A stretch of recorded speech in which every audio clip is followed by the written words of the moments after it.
जय हिंद। आइए इस वीडियो के माध्यम से हम रामचरितमानस अयोध्याकांड इसका दूसरा दोहा पढ़ेंगे। ठीक है, यहाँ से पढ़ेंगे। राखे राम रजाई रुखो, हम सब कर हित होई, समझ सयाने करम अब सम्मित सम्मत सोई। राखे राम रजाई रुख, राखे माने रखना, राम मतलब राम जी की रजाई माने जो इच्छा है, रुख माने रजाई एक तरह से आज्ञा के तौर पर ले सकते हैं, और रुख माने इच्छा के तौर से, थोड़ा सा डिफरेंस होता है। और सबका हित हो, उसी में सब लोगों का हित होगा। कहते हैं राम जी की आज्ञा रखने में, राम जी की इच्छा रखने में, जिसमें राम जी का रुख होगा, उसी में सबकर हम सभी का हित होगा। और समझ सयाने कर्म और सब में समझ हुई। और समझ सयाने माने समझिए, सयाने आप लोग जो जितने भी सयाने लोग हैं उसको समझिए, और कर्म और वही करिए, अब वही करिए कर्म हम सब मिल सम्मत हो, जिसमें सभी लोग मिलकर सम्मत बने, सब सर्वसम्मति हो।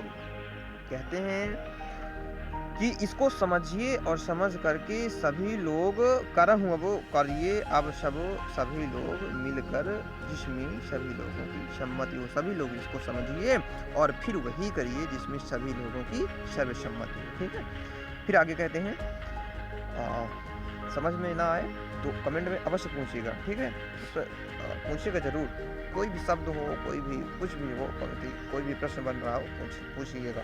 ठीक, ऐसा ना हो कि हम बड़बड़ाते रह जाएं और आपको ऊपर से जाए तो फिर हमारे वीडियो बनाने का कोई मकसद ही नहीं रहेगा। ठीक, आगे देखते हैं कि सब कहु सुखद राम अभिषेकु, मंगल मोद मूल मग एकू, के विधि अवध चलहि रघुराई, कहाँ समझ सोई करहु पाऊ। सब कहूँ सुखद राम अभिषेकु, सब कहूँ माने सबके लिए, कहते हैं सुखद माने होगा सुखकारी, राम माने राम, अभिषेक माने उनका अभिषेक, राजा राम का अभिषेक। कहते हैं सब कहूँ, कहते हैं सभी, कहते क्या कहते हैं कि सब सुखद राम, सबके लिए जो राम जी का राज्याभिषेक है वो सबके लिए सुखकारी होगा। ठीक है, मंगल मोद मूल मगे को, मंगल मोद का तात्पर्य है एकदम अति आनंद। ठीक, मंगल के मूल, मंगल मोद के मूल का, मूल मतलब होता है एकदम मेन पॉइंट, जिसको कहा जाता है कि जो यथार्थ रूप से हो या उसकी का केंद्र बिंदु। ठीक है, तो मंगल के मोद का जो मूल मग है माने केंद्र, माने एक जो सच्चा मग माने रास्ता है, वही एक है, यही एक है क्या, राम जी का अभिषेक। कहते हैं मंगल मोद के मूल मग का मूल मग एक यही है। ठीक है, के विधि अवध चलाई रघुराई, कहाँ समझ सो करें उपाय। के विधि माने किस प्रकार की, किस विधि से, अवध माने अयोध्या को, चले माने चलेंगे, रघुराई माने रघुराई श्री रामचंद्र जी, किस प्रकार, किस विधि से राजा राम जो है तो अवध को चलेंगे, अयोध्या को चलेंगे, कहाँ ही समुझी सोई करहु पायो। कहाहू माने कहिए, समुझ माने समझिए, सोई माने उसी को, फिर करहु पायो वही उपाय फिर करिए। कहते हैं कहिए उसको, उस विचार को व्यक्त कीजिए और समझिए, उसको समझिए, सोई, उसके बाद फिर आप वही उपाय करिए। ठीक है, जिस प्रकार राजा राम अयोध्या को चलें, आप उसी को कहिए, समझिए, और समझने के बाद फिर उसी उपाय को करिए।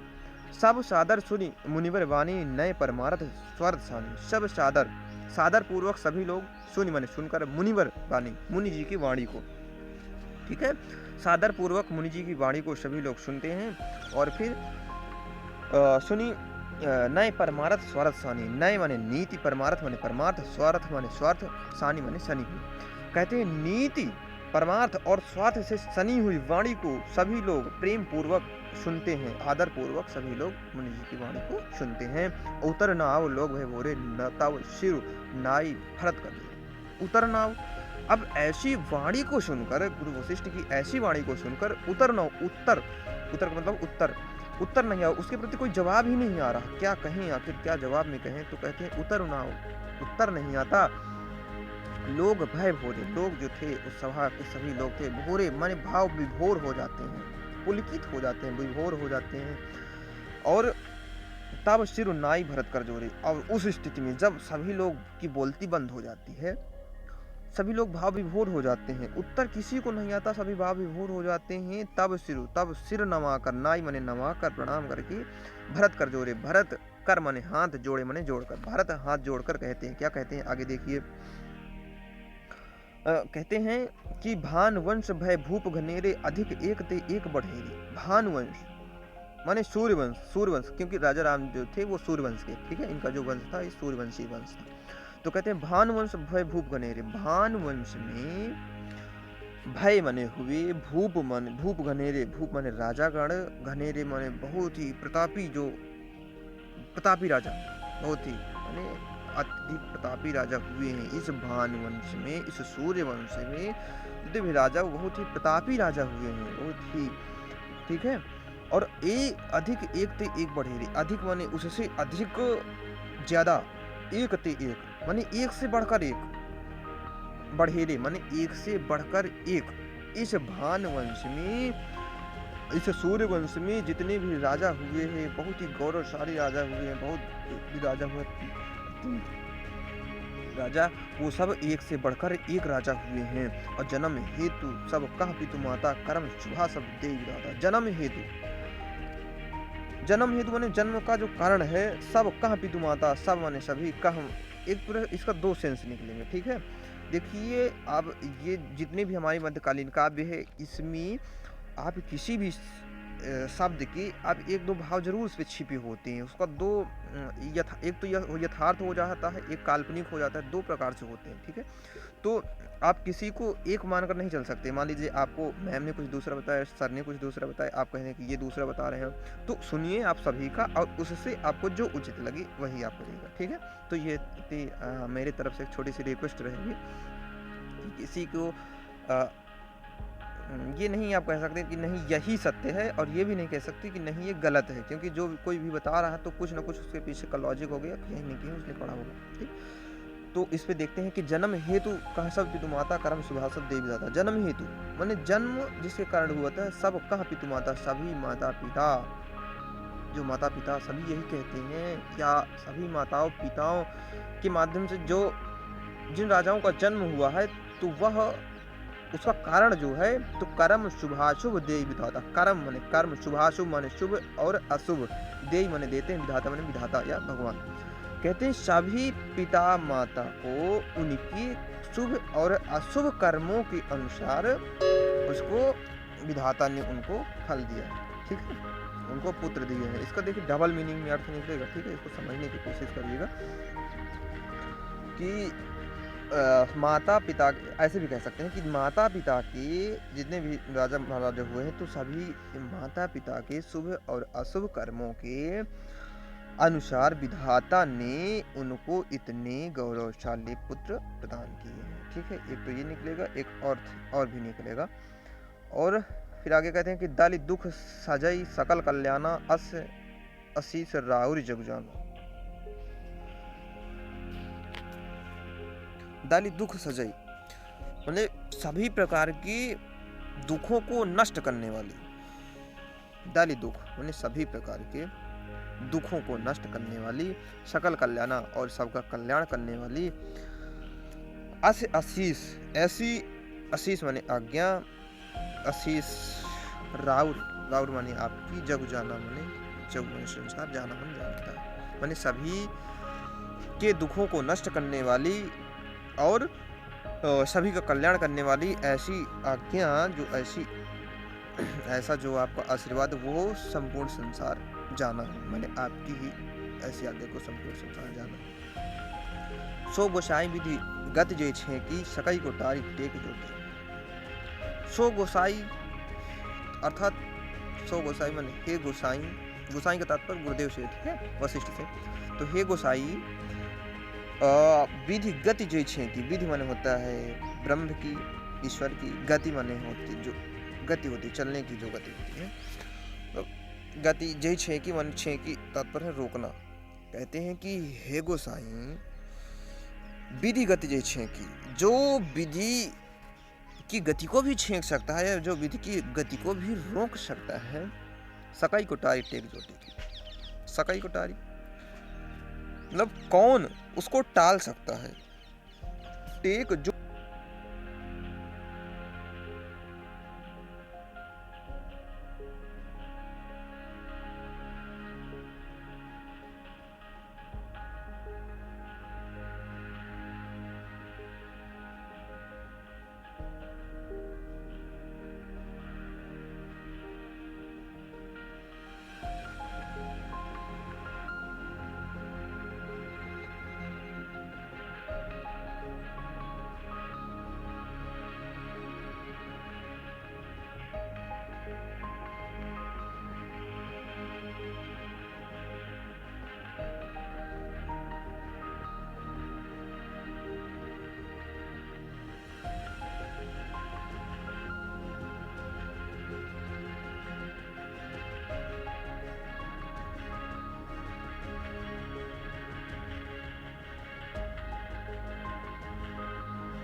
गुरुदेव के सेंस में कहा गया है, गुरुदेव की बड़ाई एक प्रकार से यहाँ पर दिखती है। तो आज यहीं पर तक रखते हैं, फिर ये इसको नीचे दोहा भी देख लेते हैं। बूझे मोहि उपाय सो सब मोर अभागु, सुनि स्नेह मैं बचन गुरु उर उमंगा अनुरागी। बूझे मोह, बूझे माने जानना, मोह माने मुझसे, उपाय माने उपाय, अब माने अब, सो माने सब, सो सब मतलब एक प्रकार से कह सकते हैं कि सब प्रकार के, जो सब प्रकार के, अभाग मोर भाग मन मेरा, अभाग मने भाग। कहते हैं गुरुदेव बूझे मोह उपाय, यदि आप मुझसे उपाय जानना चाहते हैं तो छो सब मोरे भाग, तो इसमें सब मेरा ही अभाग्य है। हे गुरुदेव यदि आप मुझसे उपाय जानना चाहते हैं इतने में भी, तो इसमें मेरा भाग्य है, क्योंकि आप जिसकी प्रतीक्षा विधाता कर सकता है, आप उसकी प्रतीक्षा, मतलब कहने का सेंस ये है कि आपकी प्रतीक्षा तो विधाता भी कर सकता है और आप श्री राम की प्रतीक्षा कर सकते हैं। थोड़ा समझिएगा, मतलब ब्रह्म के समान तो एक तो पहले गुरु हैं, ठीक है, और गुरु से भी ज्यादा महान वहां पर राम को दर्शाते हैं। मतलब गुरु स्वयं कहते हैं राम के प्रति, ऐसा मतलब प्रेम के कारण ऐसे कहते हैं, लेकिन महान थे और प्रेम के कारण ऐसा कहते हैं, ठीक। तो सुनि स्नेह में वचन उर उमंगा अनुराग, ऐसे स्नेह में, स्नेह से सुनी हुई, स्नेह से सुनी सनी हुई गुरु वचन, गुरु जी के वचन, माने भरत जी के वचन, ऐसे स्नेह में वचन को सुनकर गुरु के उर माने हृदय में, उमंगा माने उमड़ आता है, अनुराग माने अनुराग। ऐसी स्नेह में भरत जी के ऐसी स्नेह में वाणी को सुनकर गुरु जी के हृदय में प्रेम उमड़ आता है, अनुराग उमड़ आता है, ठीक है। आई होप आप समझ गए होंगे। और यदि कहीं पर भी कुछ आपको असुविधा लगी हो, या कहीं पर डिस्टरबेंस लगा हो, या किसी शब्द का अर्थ ना आया हो, या फिर किसी पंक्ति में समस्या हो, या फिर हम आपको ना समझा सके हो, तो आप कमेंट करके अवश्य बताइएगा, ठीक है। और वैसे आप कंजूस तो हुआ ही हैं लाइक करने में, तो आपको चलिए कोई बात नहीं, हम नहीं कहेंगे। यही हमारे एक मोटिवेशन का कारण होता है वीडियो बनाने का, सबसे ज़्यादा एक वही तो होता है, लाइक जो मोटिवेट करता है। फिर वही आपकी मर्जी, आप जैसा चाहें। तो अभी आगे यदि कोई समस्या हो, हाँ, अगर हम प्रसंग भी जानना चाहें तो प्रसंग तो सबके अलग अलग होते हैं, लेकिन जो संदर्भ है तो संदर्भ अब वही पिछला ही रहता है, थोड़ा सा चेंज होगा। ऐसा कह सकते हैं कि प्रस्तुत पंक्तियाँ हमारी काव्य पुस्तक या तुलसीदास कृत रामचरितमानस से अवतरित है, अयोध्या कांड से के अंतर्गत वाणी चित्रकूट ज्ञान सभा से अवतरित है, ठीक है। मतलब ज़्यादा कोई संदर्भ में ज़्यादा वो नहीं होता, वही संदर्भ रहता है जो आप कक्षा 6 से पढ़ते चले आ रहे हैं। संदर्भ आप जानते हैं कक्षा 6 से ही लिखना प्रारंभ हो जाता है, तो अपने अपने अकॉर्डिंग लिख सकते हैं, कोई ज़रूरी नहीं आप ज़्यादा लंबा संदर्भ लिखें, सबकी अलग अलग अपना संदर्भ होता है। भाव वही होना चाहिए, तो संदर्भ का तात्पर्य यही होता है कि आप उसको बताएं ये कहाँ से लिया गया है और इसके लेखक कौन है, मतलब इतना ही पॉइंट उसमें मेन रहता है, ये कहाँ से लिया गया है और इसके लेखक कौन है, बस इतना ही बताना होता है। तो आप उसको अपने शब्दों के अनुसार कैसे बयां कर सकते हैं, ये संदर्भ होता है, ठीक। तो ओके, फिर आज के लिए यहीं तक रखते हैं, मिलते हैं नेक्स्ट क्लास में। जय हिंद।